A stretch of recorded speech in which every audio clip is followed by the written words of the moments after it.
Now, you've said you'll never retire, and I'm looking at Ozzy Osbourne, who literally did his big homecoming gig and then opted out, shall we say. Yeah. Did Ozzy's death give you pause in any way? I was on my way to the stage when I heard about it. And I went, oh, that's not right, you know. He just did this thing. I saw him. He was singing well, you know. But, you know, when it finally hit, it was just one of those, you don't, even though you know it's coming, especially with Ozzy, especially with certain guys in rock where you go, you know, it certainly hasn't been well for a while. No. But, I mean, what a shock to the system. And at the end of the show, I just said, everybody, let's say goodnight to Ozzy. And everybody just, Ozzy, Ozzy. So, I mean, he was a very beloved character in rock. I mean, tell me about your relationship with him. You knew him, you worked with him, you knew him. We did shows together. He was not one of those guys that I would say one of my best friends. But we were close when we saw each other. We would go, oh, good to see you, man. Da, da, da, da, da. We didn't hang in the same sort of people. You know, I knew Sharon, I think, more than I knew Ozzy, because I'd met Sharon before for other things, and met Jack a couple of times.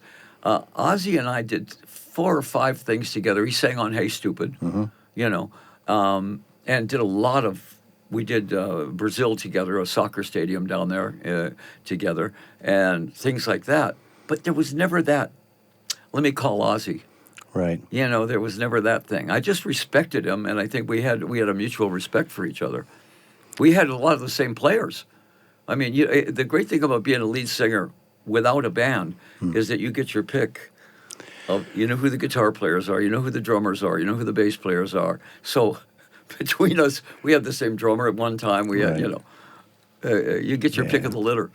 Yeah, he'll be missed. Can you explain why so many rockers refuse to retire? I mean, I'm looking at Mick and Keith, Sammy Hagar, Mick Box, Roger and Pete, Paul McCartney. I mean, it's certainly not for money. It's not for money.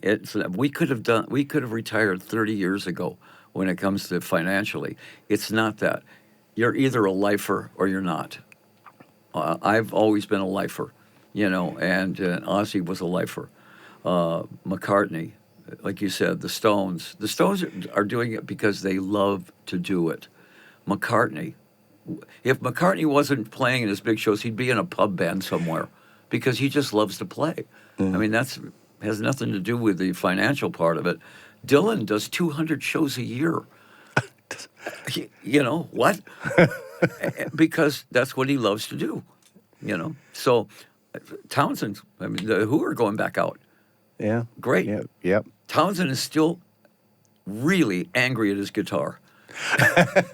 I saw Townsend maybe 5 years ago, and his knuckles were bleeding, and he was hitting the guitar, and I went, yeah.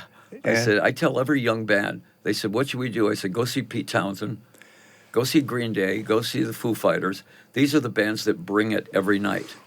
They bring it. Yep. I said, that's what you need to do. Planet Rock.